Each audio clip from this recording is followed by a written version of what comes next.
Thank you very much, Samvartha, for joining today, and more importantly, for asking all of us to watch this film. Before you joined, we were all raving about how interesting this film was, and also some of us have gone on to watch some of his other films as a result of this. So thank you very much Oh, okay. for introducing this film to us. To introduce Samvartha, he's a person, again, a multifaceted person. So he has a very long, CV, reading all of which may take us a very long time. So I will be very brief and introduce Samvartha to those who don't have access to the group or to the Facebook group page. Samvartha is a freelancer based out of Manipal. He did his MPhil in theatre and performance studies from JNU. And also he did a course on screenplay writing from FTII. He has worked earlier at Manipal University, at Sikkim Manipal University, and also at the Hindu. He's worked as associate director with Ananya Kasarvalli, P.N. Ramchandran, and Sri Prakash. So he's not just an armchair theorist like some of us. He has actually been involved in the making of some of these very interesting films made by these filmmakers. He has published translations of poetry into Kannada, and his own column in Kannada Prabha has also come out in book form. And some of us who have watched Nagaraj Manjule's films, you may be interested in this little bit of information. Samvartha has translated Manjule's poetry. He also has a book on Kashmir in the pipeline. I think he's translated Nagaraj Manjule's poetry into Kannada. He teaches and conducts workshops on screenplay writing. And a couple of weeks ago, he joined our discussion as the subtitler of the Kannada film Gantu Mute. Welcome, Samvartha Sahil. Thank you once again for joining the group and introducing us to this discussion. Over to you. Okay, thanks for having me as a part of this group, and also thank you for giving me an opportunity to actually kind of share something which I like. I should give a disclaimer in the beginning that that I'm I'm such a fanboy that my enthusiasm is my limitation. So I mean, with Roy Anderson also. I mean, when Tarakeshwar sir asked me to ask me to suggest a film and kind of hold discussion, there were two filmmakers who came to my mind, because these two filmmakers, in the not in a very negative sense, but in a very positive sense, and also that these two filmmakers disturb me. And I think, to me, these two filmmakers have had a great influence on me in the contemporary times, and I consider these two as one of the finest filmmakers, not just filmmakers but artists. One is Nagaraj Manjule, of course, and then other is Roy Anderson. But since Nagaraj Manjule is someone whose films most of us have watched, and it has been widely discussed, I thought, okay, it's better to go with Roy Anderson. But my limitation with Roy Anderson is that, one, okay, I get too thrilled by his films, so that excitement is my limitation. The other is, it's difficult to understand because he's dense. So I'll I'll introduce this film by broadly opening up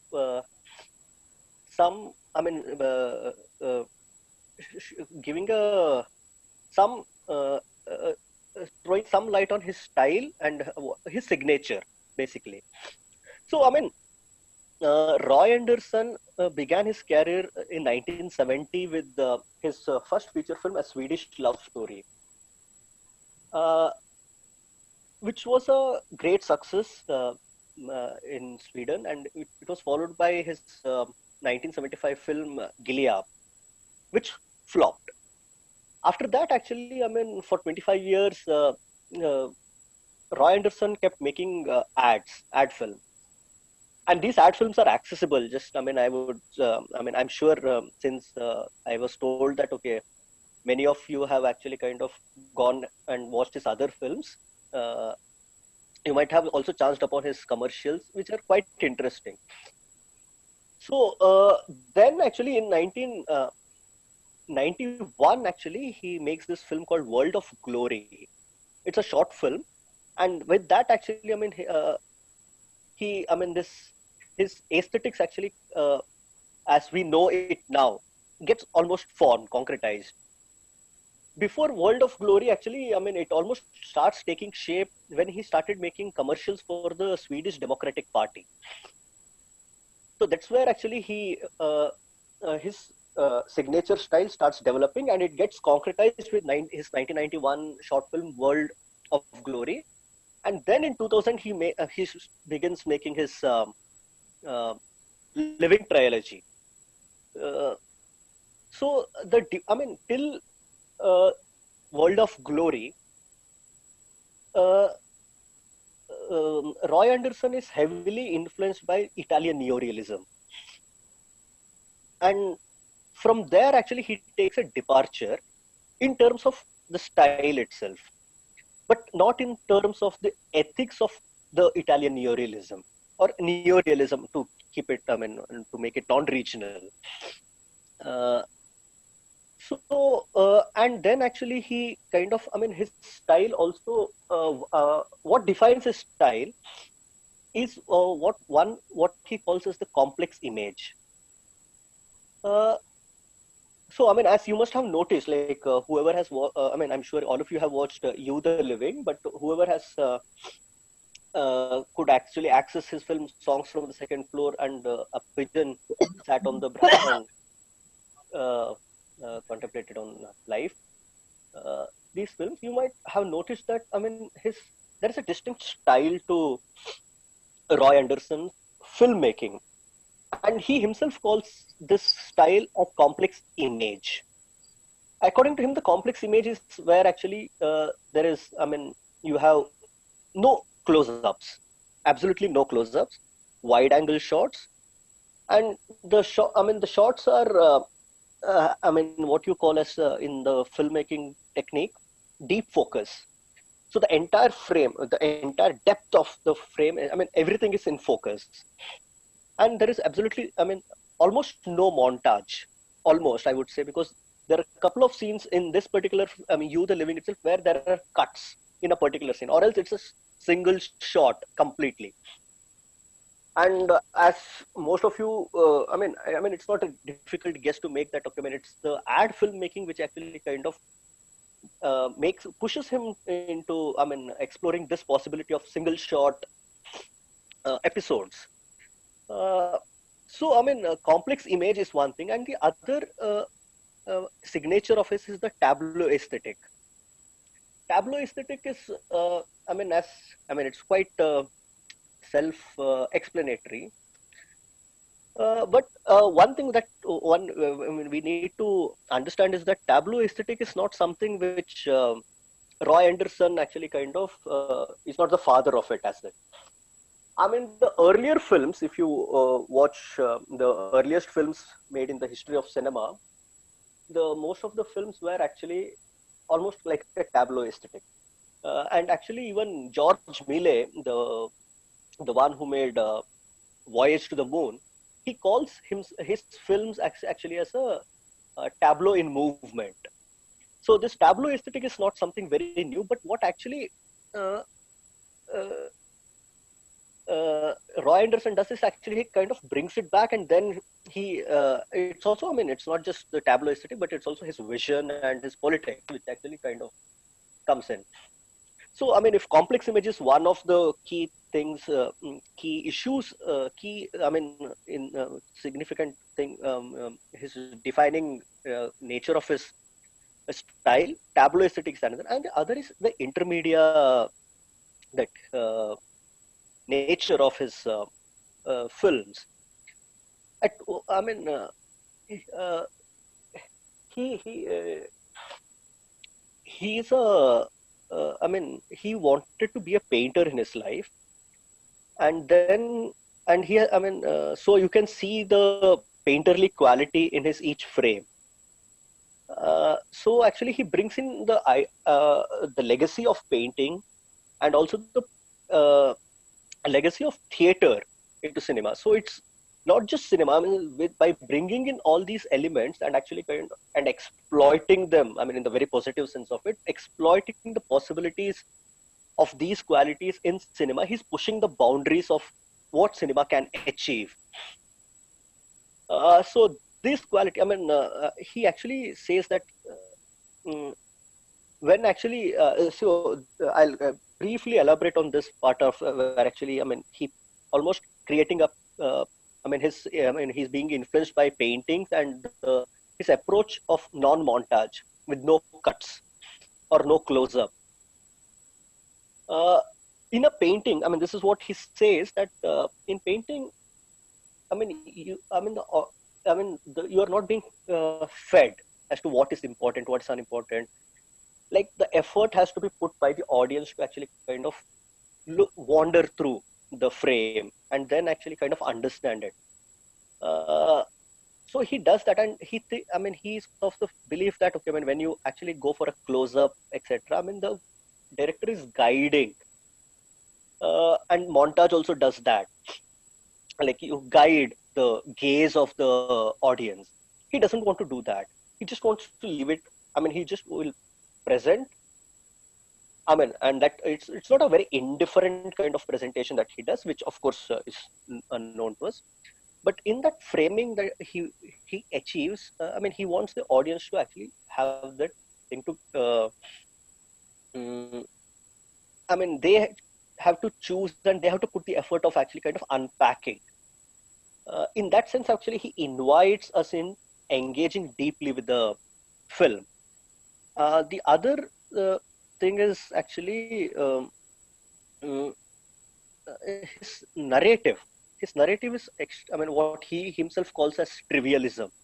So he brings the most mundane of subjects into his films, and through the trivial, he actually kind of arrives at a very profound. I mean, uh, when the whole thing is put together, you actually kind of it makes a very profound sense. Uh, it's a very non-Aristotelian narrative that he actually kind of employs, where it's not plot driven, it's not character driven also. And yeah, I mean, him choosing wide angle shots is almost and him more than exploring characters, exploring themes is interrelated. He actually says that I mean, he's of the belief that human beings can be understood only in their context.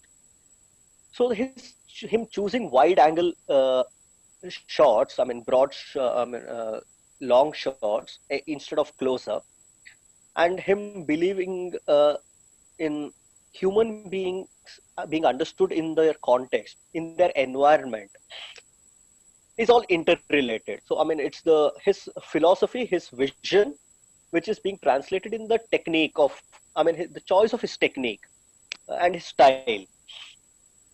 So so I mean, that's one of the reason why we keep seeing his characters not in the close up but in their living spaces, in their working spaces, in their world. You actually kind of see the cosmos, and you understand we understand the characters not by something I mean we understand the characters through their environment. So I mean, that's how I mean it goes, and it's a very, he just gives a glimpse of life, and in that glimpse of life you actually, I mean, you actually see the whole world.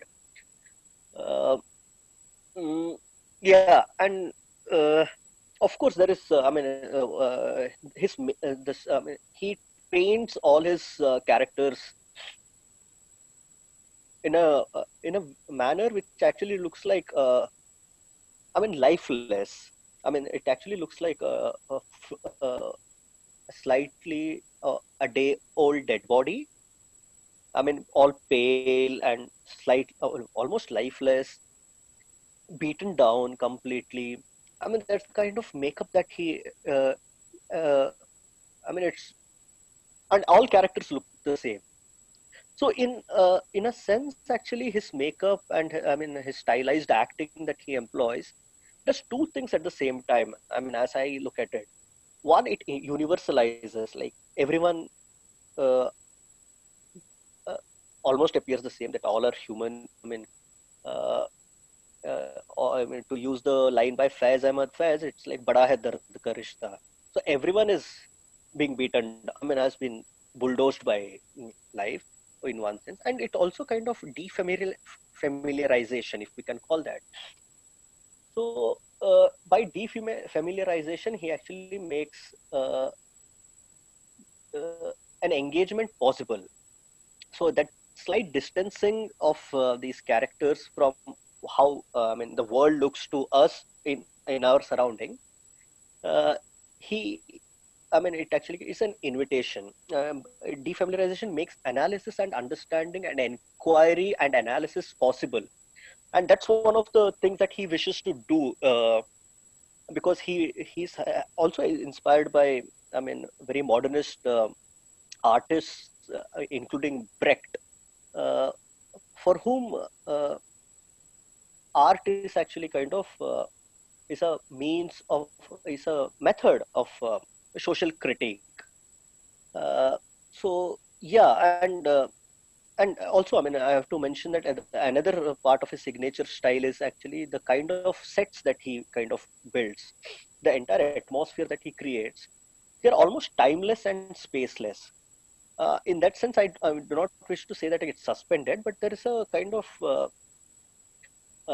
what to say. I mean, they are not extremely rooted in any specific time or any specific space, which makes it uh, mm, seem like it could happen anytime, anywhere.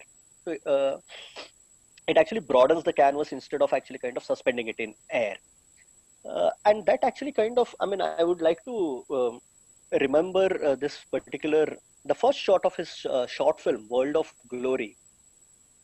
By the looks of, I mean, by the event that is actually happening uh, in the uh, in the frame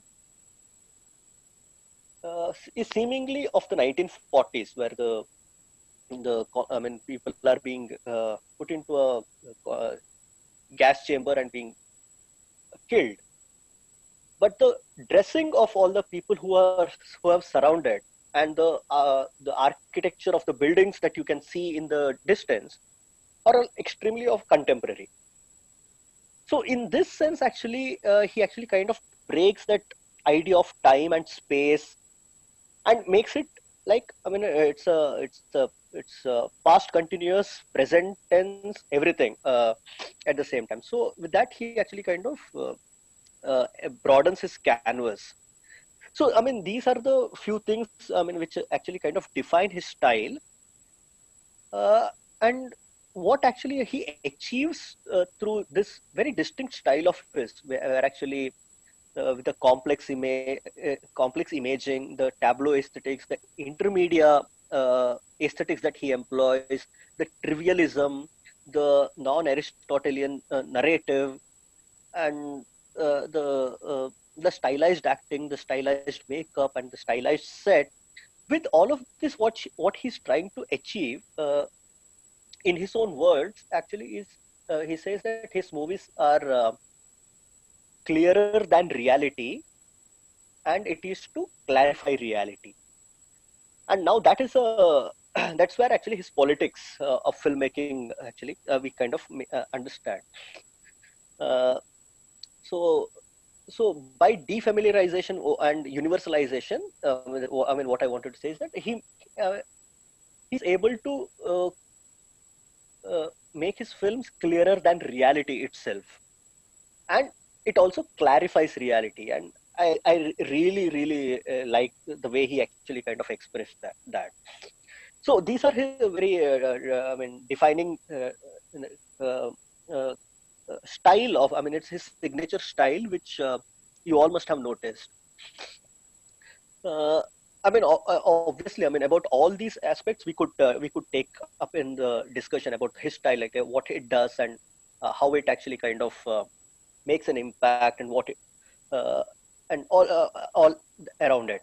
So now coming to uh, the Living trilogy, the first film was Songs from the Second Floor. Second is the film that we watched, You the Living, and the third is A Pigeon Sat on a Branch and Thought About Life. So in the first film, actually, he critiques capitalism and religion, these institutions of power. Uh, yeah, and all the three films are actually an inquiry into human condition. So in the first film, he actually kind of what capitalism and religion, these institutions of power, what they have done to human beings.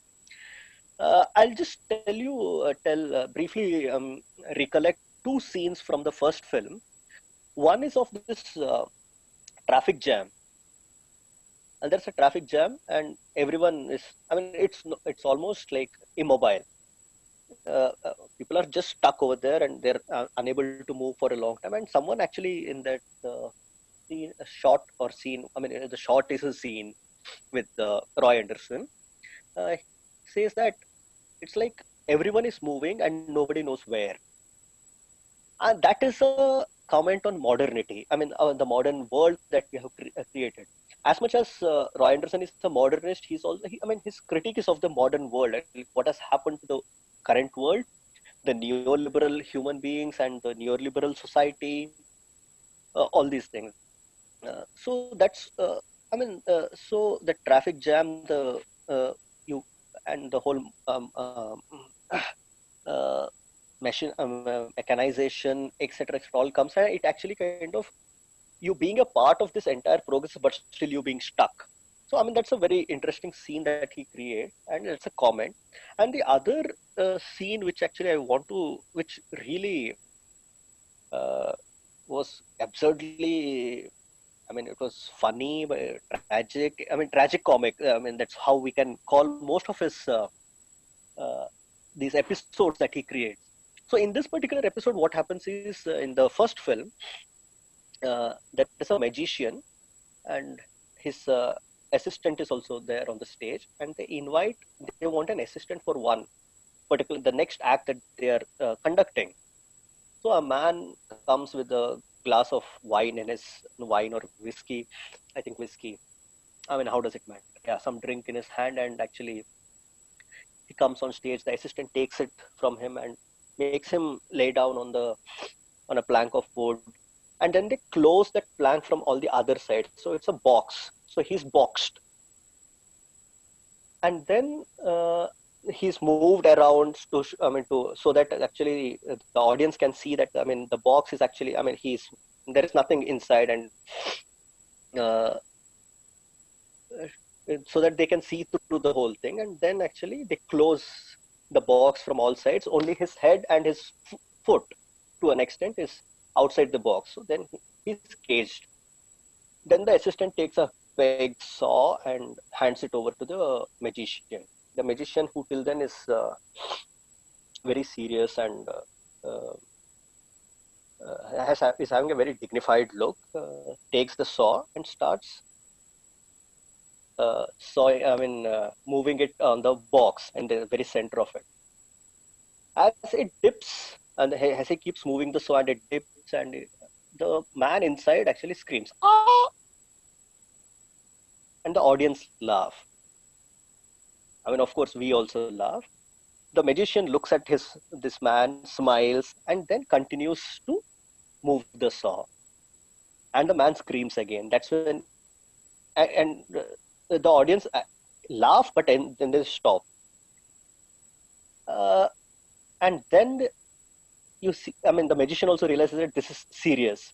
I mean, it's then you get to see that. Okay, I mean, the man's belly has been cut by the saw, and it ends over there. This is a kind of tragic comic situation that he creates, and to me, that was one of the finest commentary on capitalism. I mean, what is capitalism if not a promised magic which turned into half murder? So this is the kind of scenes that he creates in his first film, songs from the second floor, which where he's commenting on capitalism, religion, and the power structure of it.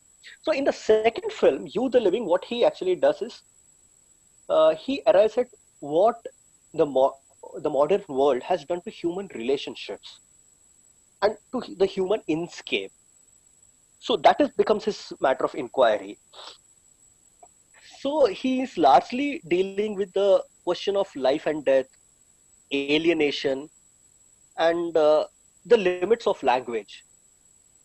They are all interconnected in some ways. We'll come to that. So basically, what he's trying to kind of unfold in this film is the unbearable dailiness of being. Uh, we constantly see that the characters want to belong to something, to someone, to a larger this thing. So that craving, and also this uh, kind of what you can call it. I mean, what you can say. It's a kind of neglect or indifference towards the shared vulnerability of human beings. Uh, uh, Everyone is vulnerable, everyone is suffering, but and everyone wants to belong and kind of avoid this kind sense of alienation, but they are not. There doesn't seem to be a kind of identification with the other, and I mean, there's the recognition of other person's need also, and other person's vulnerability, other person's suffering. That is lacking. So this is the kind of world that he creates. Uh, uh, so that actually kind of becomes very evident in the scene where actually the psychiatrist comes and he actually tells that everyone is mean and they want to be happy. I don't know what to do. And we actually kind of see that even in many other scenes. Actually, this lady who actually keeps saying that no one understands me, no one understands me. So at one level, she wants to be understood, and on the other hand, actually, she's so I mean, she fails to understand that the other person loves her. I mean, her boyfriend, and this other man who actually comes with a flower. She's extremely rude to him. She likes the food that is being prepared by her boyfriend's mother, but still, actually, she's extremely rude. Calls her a sadist or something. She doesn't listen to anyone. She says, I mean, she keeps shooing away this man, not understanding his emotions, and keeps constantly crying, no one understands me.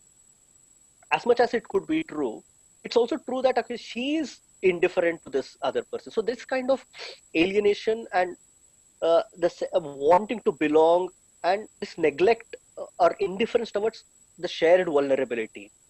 This is something which keeps coming again and again in this film. And there is this other mm,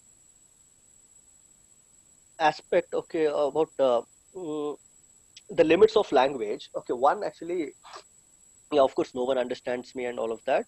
Uh, the conversations that actually kind of the dialogues that has been given to these characters, uh, there is there is no coherence, and there is no a healthy exchange that's happening. It's always kind of disconnected. So it almost seems like two people are having a monologue. They are talking, but they're not conversing, kind of thing. So that actually kind of underlines the alienation that he's trying to speak of. And because, I mean, of course, I mean, the root word of communication, community, all these are the same. So, I mean, communication just makes a formation of community possible. This whole kind of, I mean, a dialogue becoming impossible, language losing its connecting quality. I mean, language makes the doors and the bridges for human connections possible. Even that actually kind of collapse. It becomes quite evident in that one scene where actually this man is standing in a balcony and he's looking at his neighbors. I mean, where the one man on the top floor is actually playing that instrument, and the another person, I mean, staying beneath in the floor below that, actually is trying to indicate that, okay, I mean, you are disturbing me. So this man is standing and watching, and his wife is who is almost who is outside the frame actually says something. What are you doing? And he says something like, I'm standing here. But then that I know, but what are you doing? And he says, that's what I'm doing. I'm here. So this conversation is leading nowhere, and there's nothing that is being actually kind of exchanged. And so this is the kind of dialogues which keep happening in the film. So the kind of that's one thing which keeps coming, and this the failure of language or the limitation of language, and it keeps underlying alienation, and of course the question of life and death keeps coming. That and it comes so unannouncedly. Mm, that man in the meeting suddenly collapses and he dies, and this fear of death. Actually, I mean, it begins with that fear of death, mm, where actually this man is sleeping and there's a train movement, and then he wakes up and he's like, I had a nightmare, and there were bombers. And it's also the nightmare of this man who's a laborer, where actually he dream. I mean, he has a nightmare of him being given the punishment of electric shock. So this constant fear of death keeps coming. That's another thing which he actually kind of explores, and what a horrible invention this is. So, and these are all very this thing. And there is another thing which actually keeps there's a recurrence of dream sequences. I mean, since I mentioned about this dream sequence of this man who is uh, who is given electric shock and then kind of killed. So that's his nightmare. There's the nightmare of the first tableau that we see, where this man says, I dreamt that there were bombers coming. There is uh, oh, there is also this interesting dream of this girl who is in love with Mikey. Uh, it's very interesting because she's actually, I mean, I'll briefly recollect that particular scene. Uh, uh, uh, she's standing in the bar, and then she's looking at the camera, and then she's telling her story. And everyone is minding their own business. No one is paying much attention to what she's saying. And in her dream, there is a she's with Mikey, she's married, and in this very fantastic uh, dream that she has, she is living in an apartment or a house which is moving like a train. And there is a stark difference between what happens in her dream and what happens in real. In real, I mean, like most of the shots of Roy Anderson's film, it's a very static. Everyone is sitting in their place. There is not much of a movement. There is a sense of alienation. No one is listening to her. She's talking directly to us, the audience. And no one, I mean, there is also this thing of uh, a lack of understanding. Of course, it's no one is listening. You are not being understood. But in the dream, what happens is actually there is movement. The house is in has having movement, and there's a sense of belonging with the strangers, and she feels understood there, and she feels loved, and that's in stark contrast with what actually her reality is. Uh, it actually kind of brings me to this. There are a couple of I'm okay. Yeah, I mean, there are quite a few instances where actually the characters speak directly to the camera. I mean, okay, I mean, it's a very Brechtian thing in theater where actually you break the fourth wall and actually kind of uh, create this distance between the performance and the audience, so that the audience kind of realize that, okay, I mean, okay, this is a performance, and then it makes a space for kind of introspection, analysis, etc. Uh, Interestingly, to me, in Roy Anderson's film, when actually the audience, I mean, the characters speak directly to the audience. I mean, this is something which I read in one of the research papers that I on Roy Anderson's film, that it is actually mm,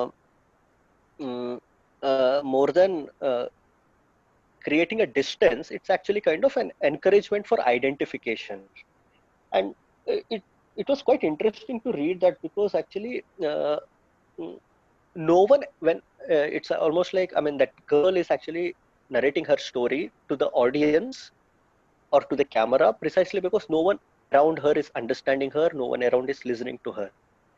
And with that, actually kind of mm, she is actually kind of has to create this alternative community with the audience, where actually she can be understood, where she can be heard. uh, and that happens also in this other scene, where actually a man is sitting in his room, and his wife or partner, or someone, I mean, like someone in the house says, okay, I mean, it's already 5 or something, and he doesn't know what to respond, and then he keeps look, I mean, he looks at the camera, and then he starts, I mean, stares at the horizon, or the floor, or the wall, or whatever, into an empty space. So I mean, there is this community of this ununderstood, unheard character, which is talking directly to the audience.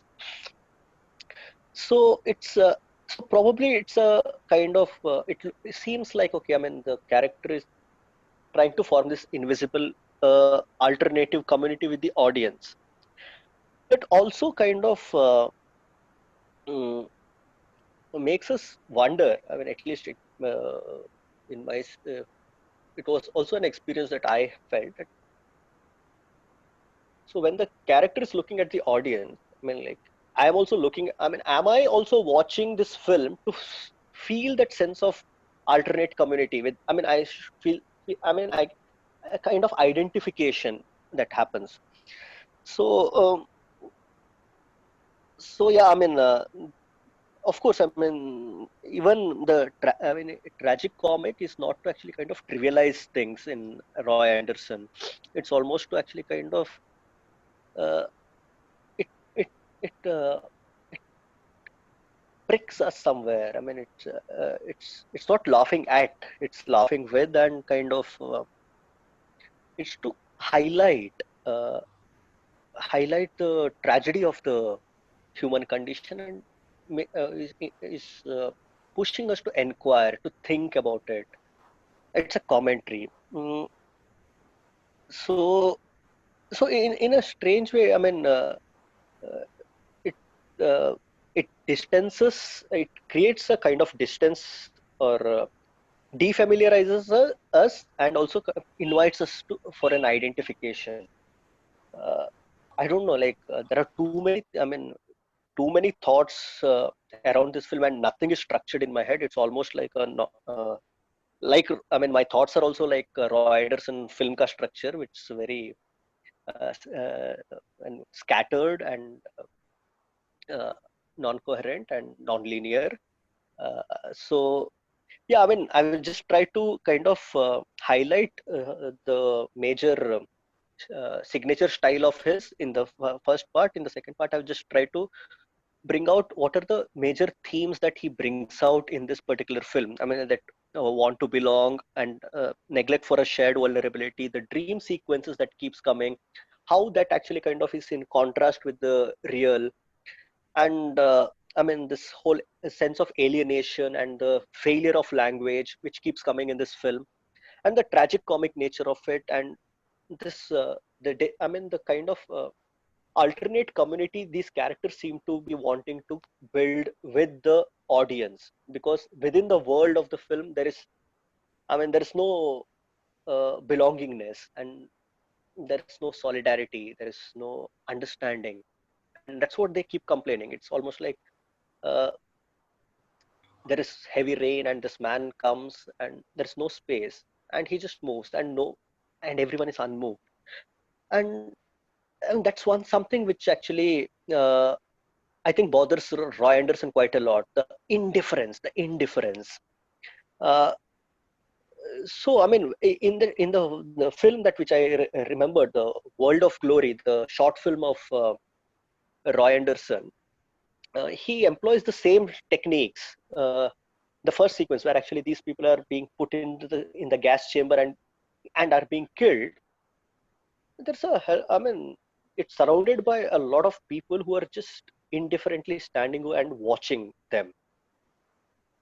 And if he were to cut to a close-up shot of these people who are inside the gas chamber and they're suffering or they're in pain, we would have identified ourselves with those people, their suffering.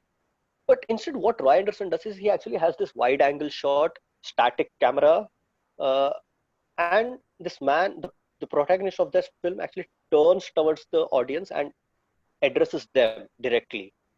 And somewhere we realize that we are being pushed to identify ourselves with the bystanders. I mean, who are standing and indifferently watching at the entire thing. So that uh, uh, I mean, that's something which we are made to wonder. While I mean, are we like those bystanders in the film, where actually these people who are standing and just observing things as if they are not bothered by what's happening? Uh, so I mean, our gaze is also questioned. And what I mean, the purpose of it is to not mm, is to actually kind of make us feel suffocated by the whole thing, and actually kind of to sensitize, to kind of I mean, uh, not to desensitize us. I mean, to actually kind of bring us back to life, and to kind of it's a it's a push to break that indifference and bring us back to life where actually we can respond. So that's why I mean, those characters speak to us. I mean, because over there no one is hearing, and we are kind of pushed to identify ourselves with the characters who have not been understood, and also by the bystanders and these indifferent I mean, spectators. So so it pushes us in different levels, and actually um, so yeah, I mean, these are some broad thoughts that I have around these I mean, this particular film and his other films also. I don't know how much of a clarity I my words would have had. I mean, if I have failed, it's yeah. I mean, I'm sorry about that. But if No, this not has to worry. come, No, no, not to if worry. It's been quite comprehensive, and it's been really, you have laid the ground for discussion very well. And also, Samvartha, you'll be happy to know this is one of the most well-attended sessions of talking films online. So there are many okay, people who are part of the discussion today. I invite anyone who wants to go first now share your thoughts about the film. Um, so anyone who is ready to come in at this point? yeah, before someone comes, I would just like to say, uh, as I said in the beginning, my enthusiasm might be my limitation. So I request Fadiraj sir to intervene at any point of time, because I'm sure, I mean, he has a better clarity. हमारे भी मुर्शिद है वो. So I mean, Fadiraj sir, please intervene so that you can clarify reality and make it clearer than reality. Yeah, but first, Layali has Yeah, unmuted herself. yeah, Please go ahead, yeah, Layali. And Good also evening. Geeta and yeah. Okay, good evening, all. yeah. Good evening. I'd like to make a brief comment on two aspects. One of them is the techniques which has been used by Roy Anderson, and then I will move to the scene. Hmm. This this kind of literature or philosophy, which is known as black comedy or dark humor, is known as presenting the painful or serious matters through humor. And emotionalizing the scenes or giving them strong sense through painting is a very recognizable technique which has been deployed by Roy Anderson in his famous trilogy. I will refer to the function of this philosophy according to female Egyptian writer Nahad Suleiha.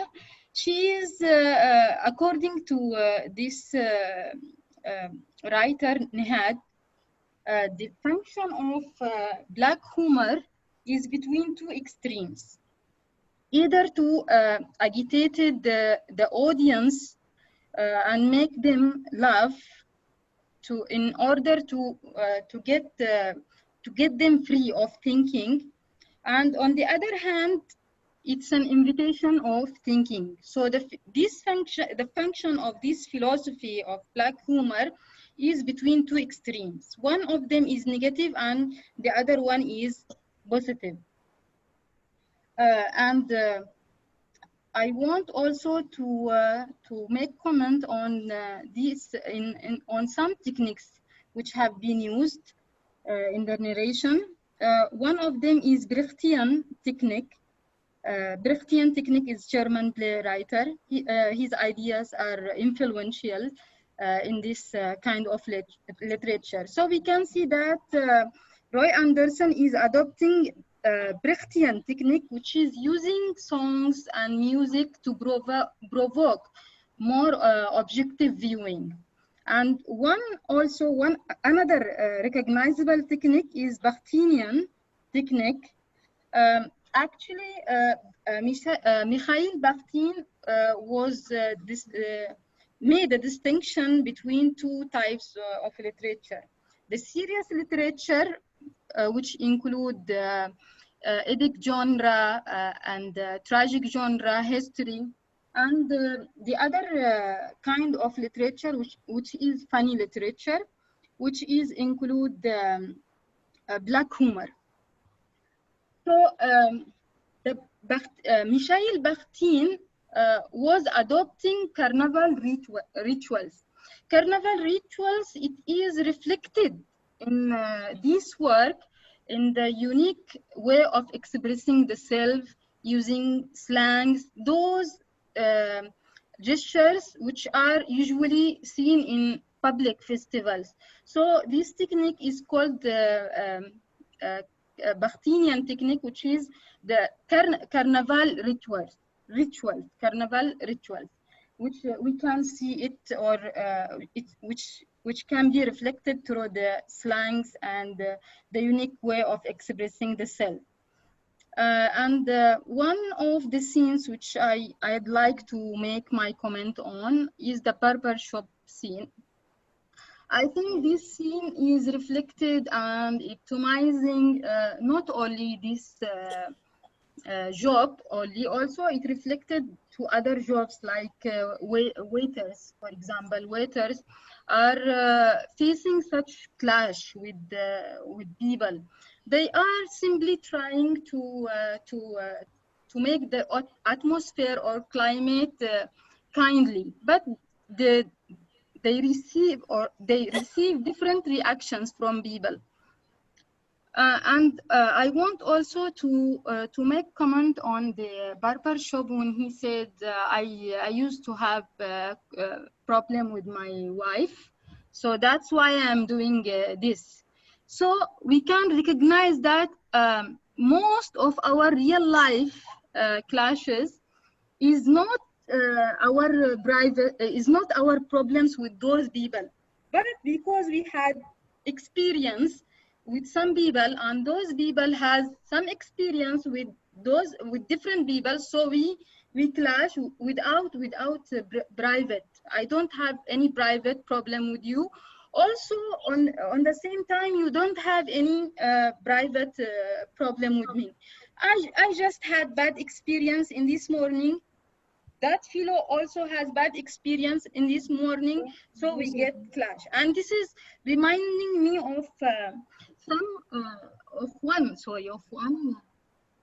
situation which has happened to me.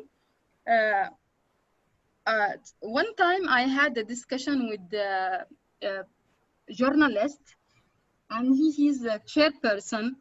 He said that one time there is somebody who come directly to him and start shouting. Then he did not reply. He did not say anything. I mean, the journalist or the chairperson did not reply, did not return to this fellow.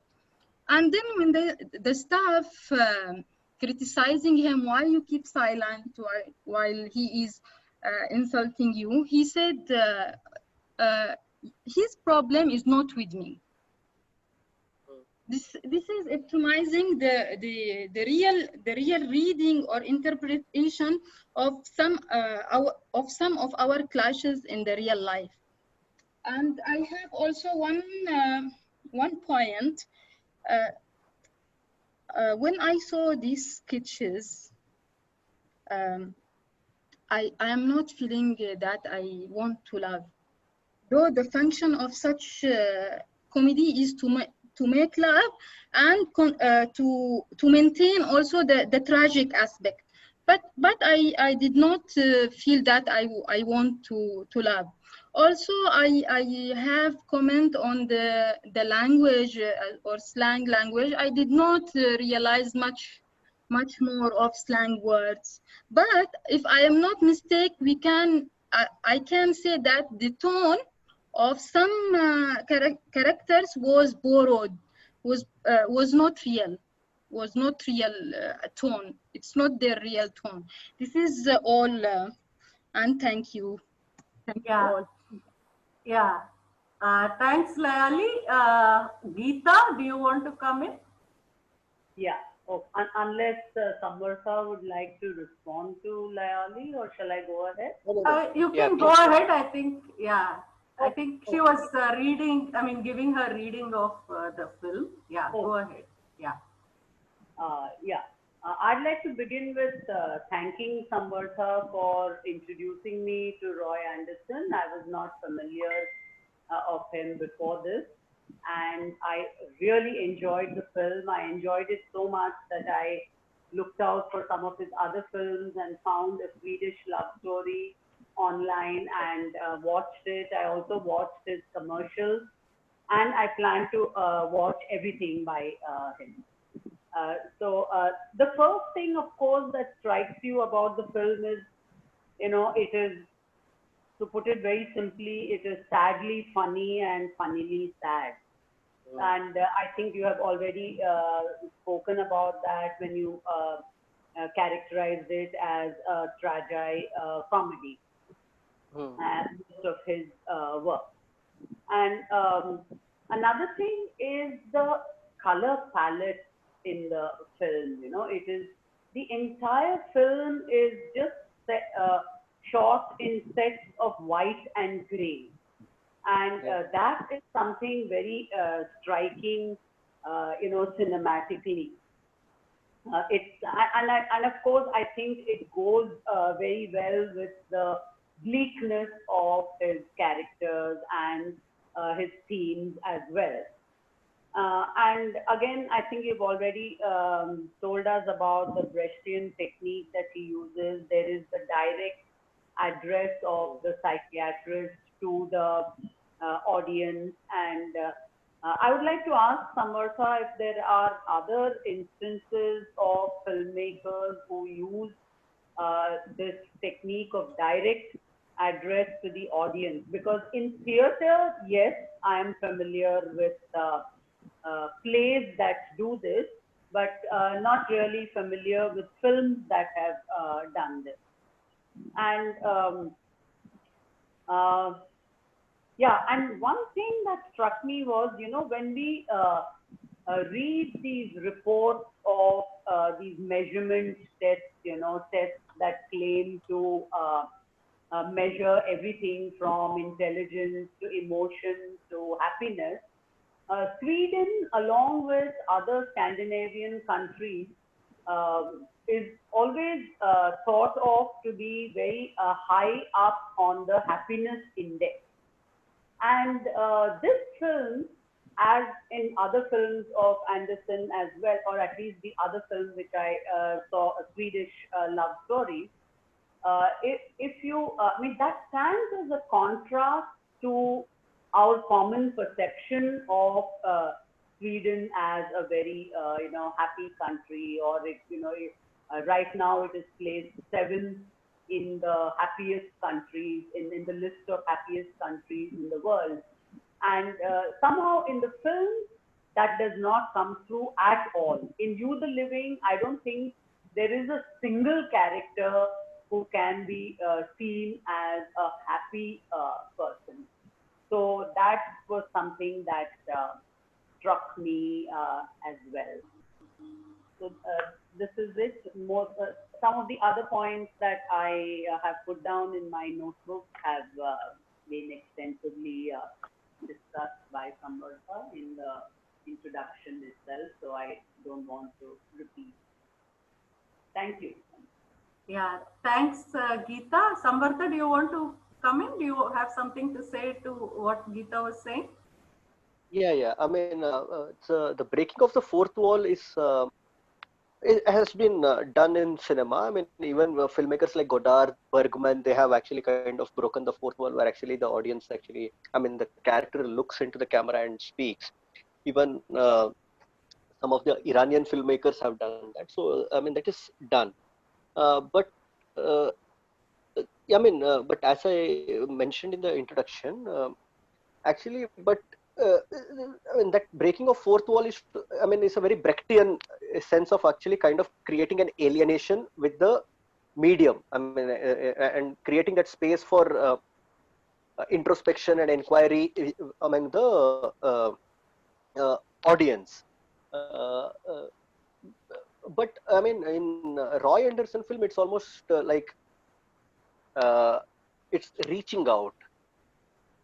So it's, I mean, it's Brechtian, but still it moves, it does something beyond the Brechtian. That's something which I would like to kind of highlight, because, and as I said, uh, when they look at the audience, because no one around them is listening to them, so they look towards the audience for a kind of understanding, to be heard, to be understood.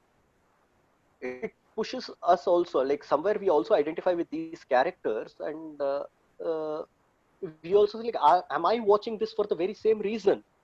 So that okay, I can say that ki, ha, I can identify because I identify myself with this.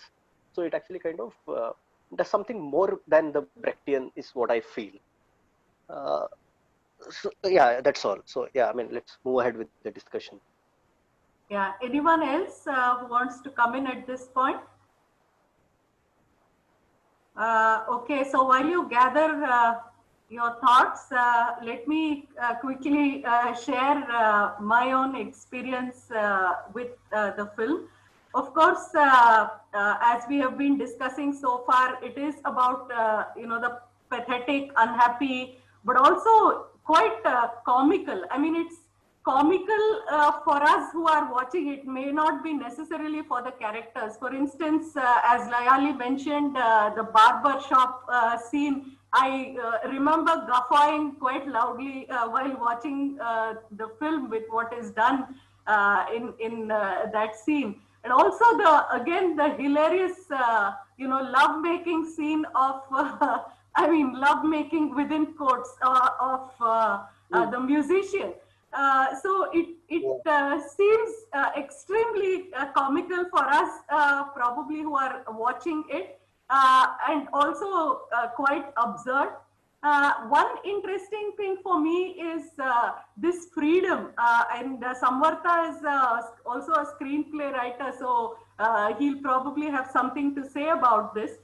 If you don't have to give a character a motive, a backstory for why or how he behaves, I think there's a tremendous amount. You can do so many other things in the film. So in that sense, this film is an example of that, where moments, episodic moments, tableau sequences, as he pointed out, are given to us without necessarily giving us why they are so. Why is the biker, for instance, unhappy? Is this a kind of state of being or whatever? Another particular aspect that I thought was quite interesting, I mean, comparing to, let's say, Bergman's Seventh Seal or whatever, there is redemption. Even when most of the film is morose in Seventh Seal, or even his first film, the Swedish love story, the young, children, the love of the young children. But here, redemption is virtually at, on the borderlines, one wonders if it's there at all. Also, that last sequence, I was quite trying to understand the planes flying in some kind of formation. Is that a kind of dream sequence? I mean, how do we think of it, or is it a kind of revisiting of that first scene where the character thinks that he is being bombed? And also, one of the first things I noticed is in the first scene is, of course, the I think Picasso's painting of Don Quixote. So there is something really quixotic about the entire film in that sense, which kind of, it's a nice preface. Though Gayete's preface is used, I thought the painting is also an interesting preface to the whole film. Yeah, so that's about it. Anyone else would like to come in, or Samvartha would like to say anything? Sabha and Paniraj both have unmuted. Yeah. Okay. Yeah. Yes, Quickly respond. Okay, no. Yeah. Please go ahead. Hello everyone. Actually, I would like to share my point of view about the movie. Actually, for me, I didn't like the movie at all. I don't know why, but yeah, while watching it, I felt it's so negative, and it had put me in bad mood. I don't know. I can understand that life is not easy. Yeah, and there are many difficulties going on throughout life, but this doesn't mean we have to give up easily.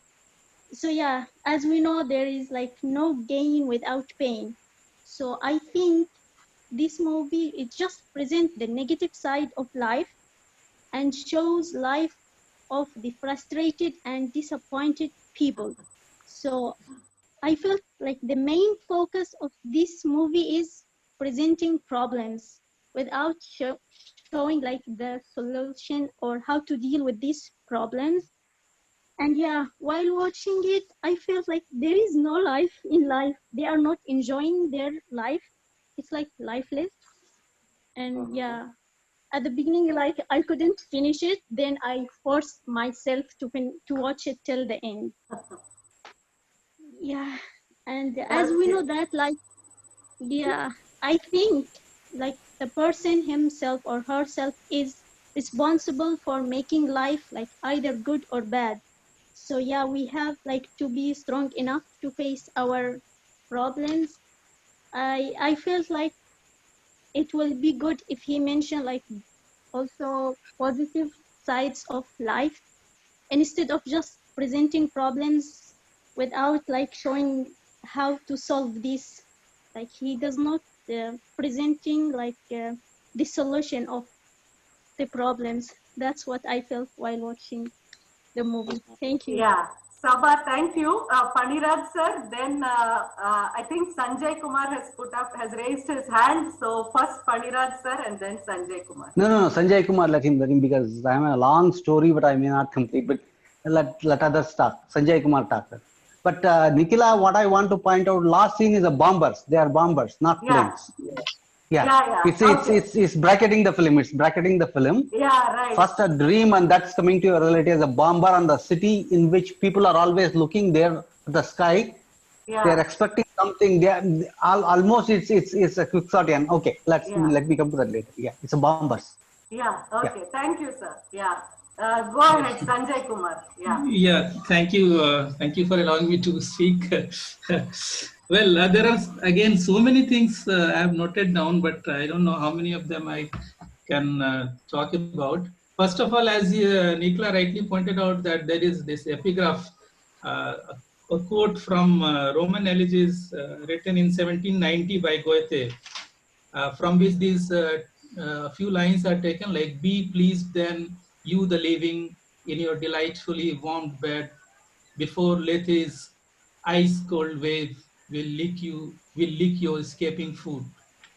So this is uh, like Lethe is again taken from Greek mythology, which is a river in Hades.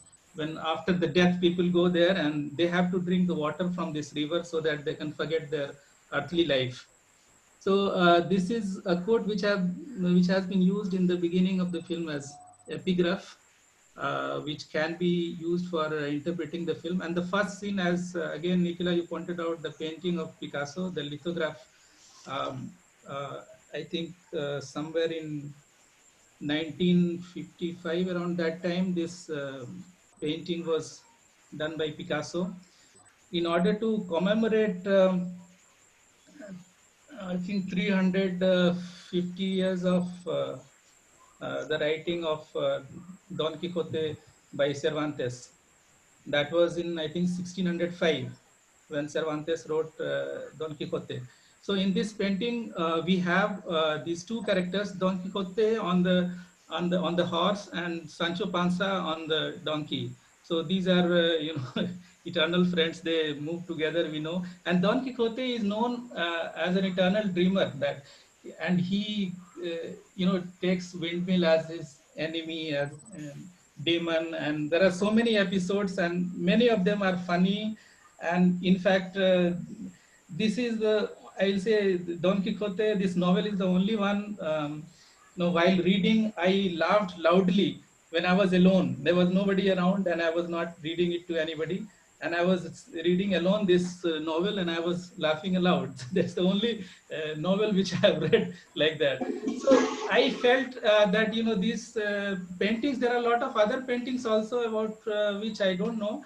But since there is the dream in the very first scene, when this person, I think, is a carpenter who is sleeping on his sofa, and then he's talking about the bombers. He has a nightmare, and again, as he has broken the fourth wall, he is directly talking to the audience. There are so many scenes like that, and the same scenes again come at the end of the film, when first Anna starts looking in the sky when she's out in the open and she looks at the sky, and then uh, and I will come to that some of these, many of the scenes, I realize that they are seemingly disparate, but they are connected.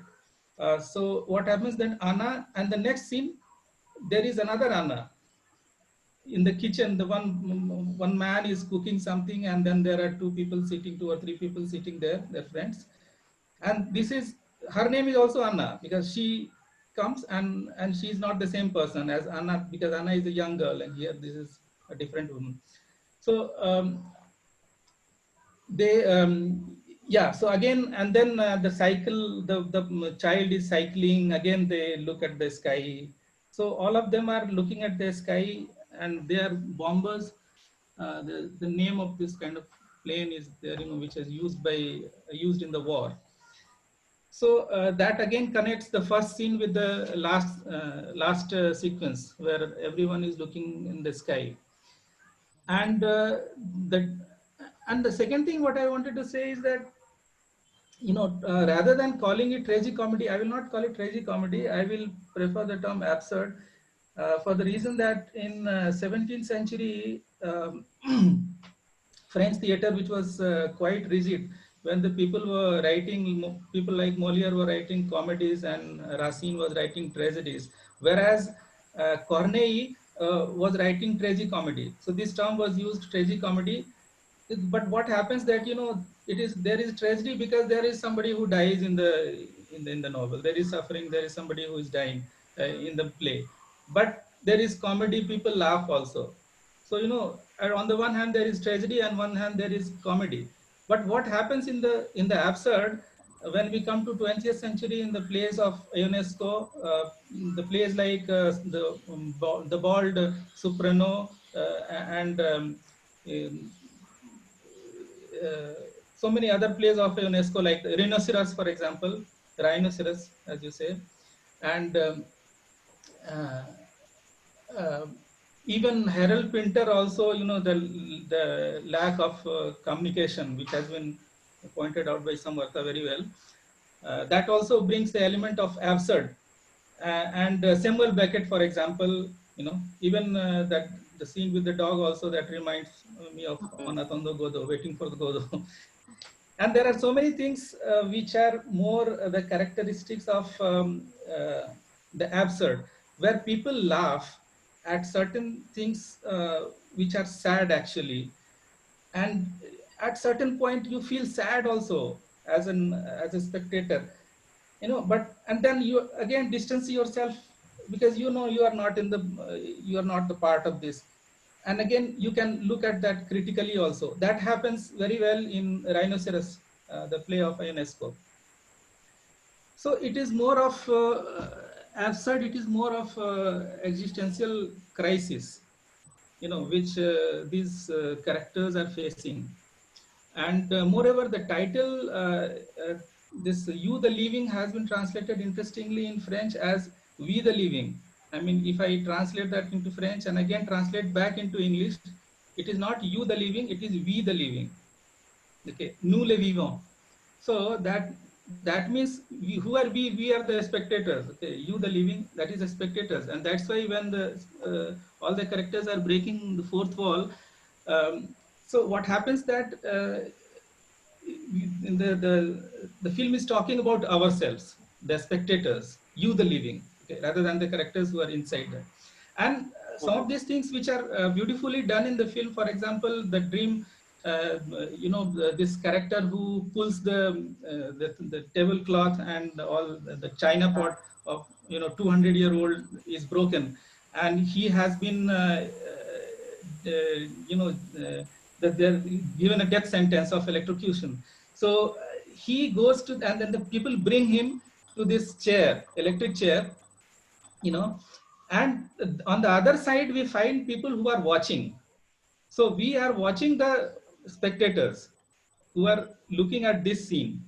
So rather than aligning ourselves with the spectators, what happens that we are looking, as the camera has been, I mean, the whole decor has been done like that. So we watch first the person who is suffering. And of course, again, it's a kind of absurd scene. We're saying that, no, that's life. You don't worry, but that's life. But that is death, actually. That's not life. And there are people sitting in the audience who are eating popcorns. Probably they're eating something, 2-3 people at least they're eating. And Yeah.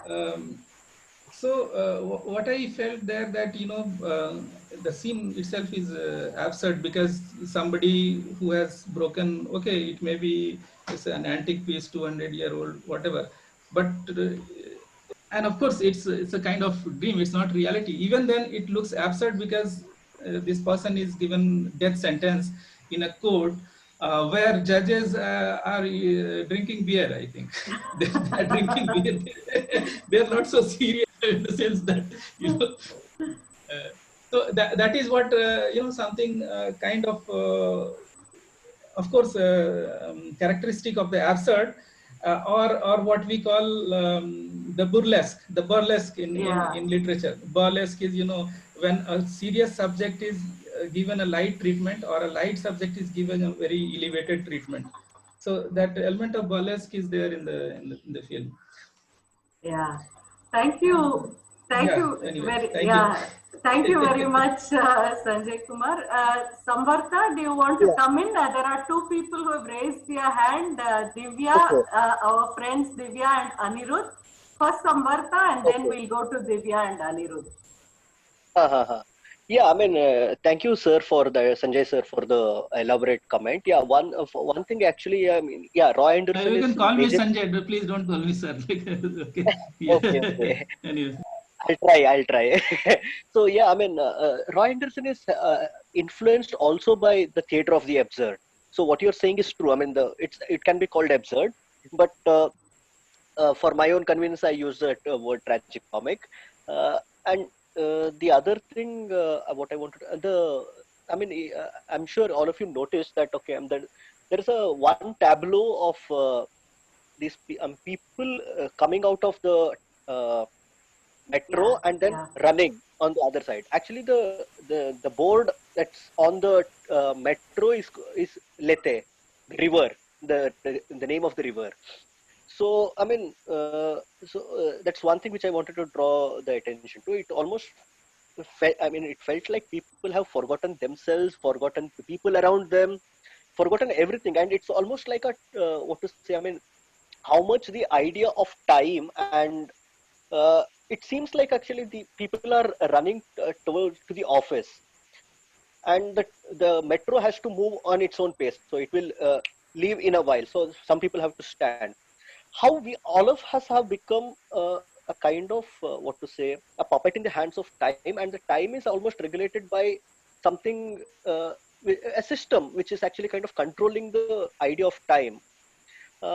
So I mean, I am still unable to kind of unpack this scene completely, but I just wanted to mention I mean that that metro is called Lethe, and I mean quickly want to respond to what Nikhila ma'am mentioned about the writing of these kind of characters.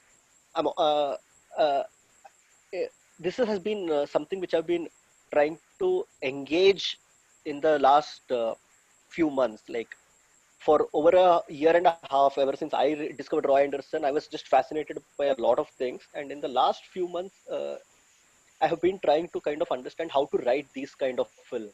And it has not been easy. And I've been discussing with my teachers also, my friends also. But I'll just say,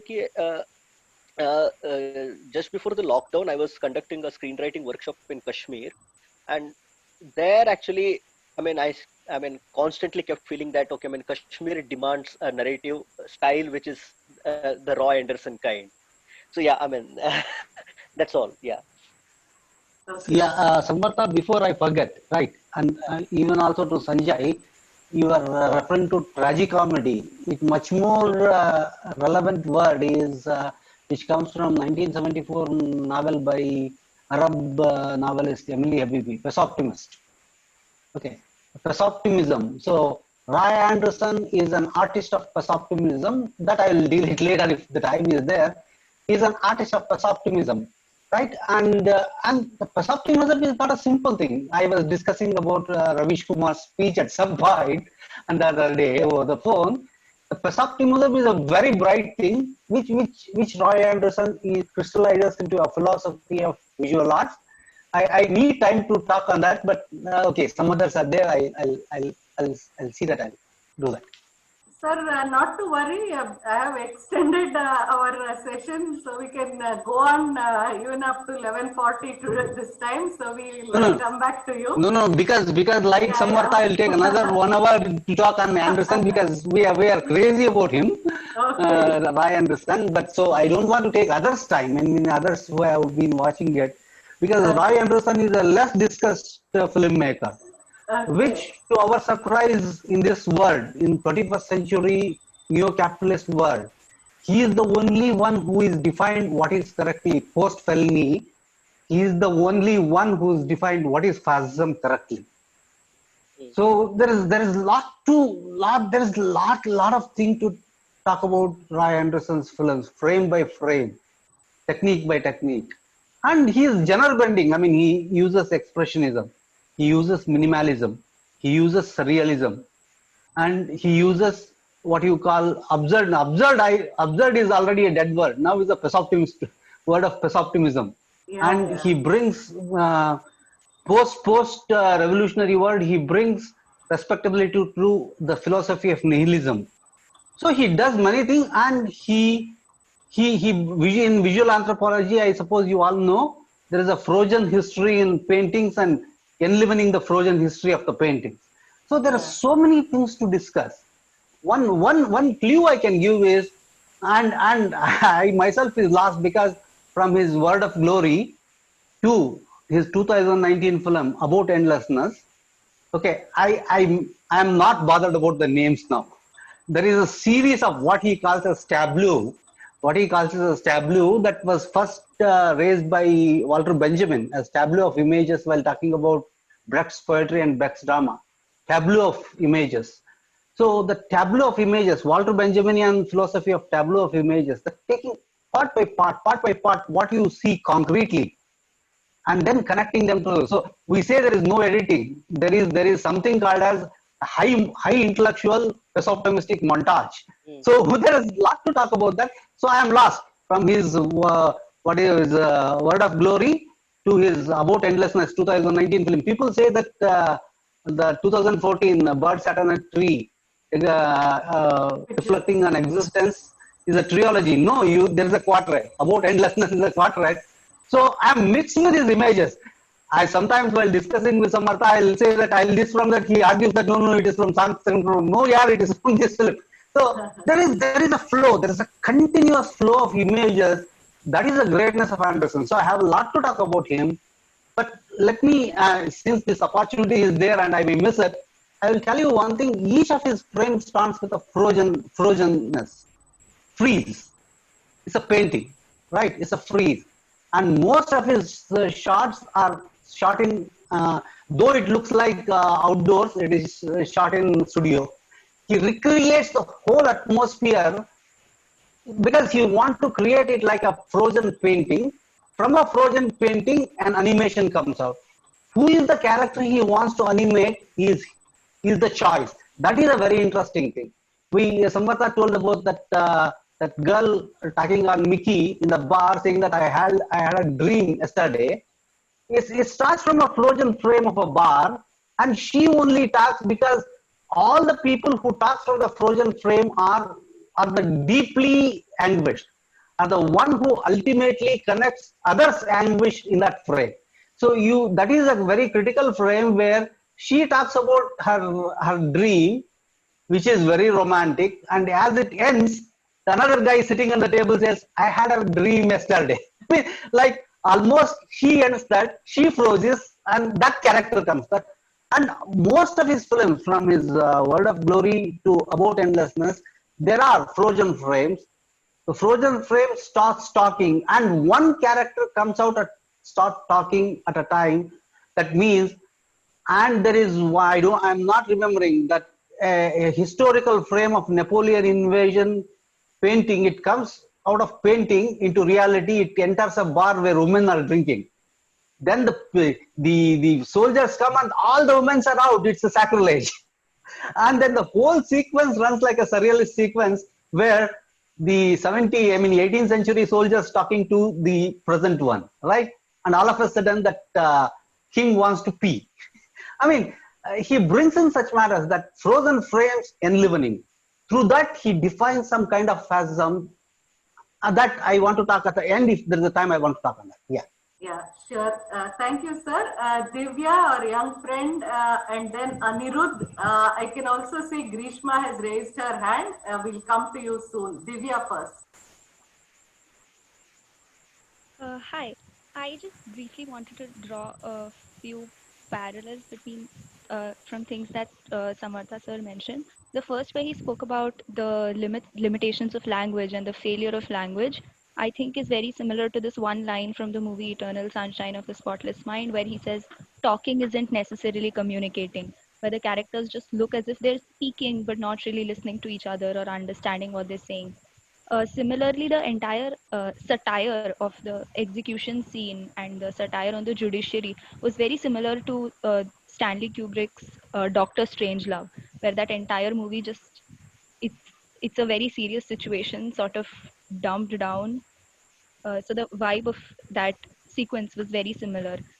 Thirdly, the absurdist influence in the scenes where people are constantly saying nobody understands me, nobody's able to understand my feelings and everything. It's very Kafkaesque, very metamorphosis, like where the main character is unable to say what he feels. Of course, he's been turned into a bug, but he's unable to express and nobody's able to understand him. So I thought there were a lot of parallels can be drawn just from a single shot slash scene in the movie. Aside from that, I just had a question for sir. If he could just talk a little bit more about the use of music in the movie and how it connected the different sequences, and generally any major influences that the director has had for the use of music. That was all. Thank you. Yeah. Thanks, Divya. Samvartha, do you have anything to say? Uh, yeah, I mean, see, there's a lot of, I mean, there's one thing which I actually mentioned, that there's a intermedia thing happening in the films. I mean, like, of course, I mean, like, he's majorly influenced by this painting, the history of painting. As I said, he wanted to be a painter. And this theater, I mean, the whole tableau thing is actually almost a theatrical, this thing, and the whole tableau aesthetics. Then, uh, the painting, the influence of painting, the theater. I mean, also, I mean, this literary history that, I mean, which, Divya has mentioned till now, and the philosophical traditions. I mean, he borrows from a lot of things, but still, I mean, he's able to kind of make us bring out, I mean, everything in a very different, I mean, pack everything in a very novel manner and represent it. About the music, yeah, I mean, there's a, I mean, my understanding of music is very, I mean, it's almost, I mean, lesser than the temperature of Siberia. That's how bad my understanding of sound is. Yeah, I mean, from whatever little I have read in some of the research papers on Roy Anderson, yeah, I mean, there is, I mean, he's influenced by a lot of music, but my understanding of it is very less, so I wouldn't be able to comment on that. But yeah, I mean, there's one thing, I mean, there's one thing which I wanted to kind of say. Nikhila ma'am mentioned about that sequence, I mean, short slash scene of the musician making love with his wife. So, I mean, there is, uh, mm, it's quite interesting in the sense that there is a man who is making, I mean, making a living out of someone's death on one side. And I mean, he's able to make a living out of someone's death, but he's unable to make love. And it, I mean, it keeps bothering him, and this lady is making love, I mean, she's making love to this man, but still he's not able to understand his pain. So the kind of disconnect and the walls that has come up, I mean, he brings so many things in this one shot or one sequence. I mean, these are pregnant moments. So, I mean, And in television, that's the one scene. That's the one scene where you can bring in alienation. I mean, reification. yeah, That she's yeah, enjoying love, but she's not hearing his pain, and he yeah, is talking his pain. I mean, that's a reification. That's a reification. What Marx says. I mean, Anderson brings many such reifications together and poses a dialectic there. Yeah, Yeah. yeah, yeah. Continue. Yeah. yeah. Thank you. Aniruddha, do you want to come in now? Yeah, hi. Hi, go Actually, ahead. I had a question to Samvartha or anyone actually who noticed this particular thing or have an answer to this particular thing. The sequence where this man has a dream that he pulls off the tablecloth and everything shatters and all of that. When he does that, on the big table, there are two Nazi symbols. There are two swastik symbols, which I noticed. So, does anybody have an answer, or does anybody know why was that particularly used? Because it was not focused or anything. As soon as that scene was shown, we quickly jump onto the court scene. But in a quick glance, you can clearly see that there are two tables joined together, and both those tables have a swastik symbol on them. So, what was the reason behind it? Of course, it was symbolism, but what was it trying to show, or what was it trying to denote in that point of time in the film? Is my question. Thank you. Yeah. Samvartha, do you want to say, or anyone else wants to respond to this question, Aniruddha's question? Okay. See, if Samartha is something to say, okay. No, no, no. Can we? Please continue. No, no, No, no. no, Aap no. boliye, aap No, boliye. no, okay. I mean, apart from Esiro Uju, the one who creates long shots, deep focus, as Samvartha says, and who minds his mise scene. Mise scene like a painter. That he wants to pack everything symbolic and metaphoric in a scene. So thanks Aniruddha, you watched that, but there are many smaller pieces in that frame.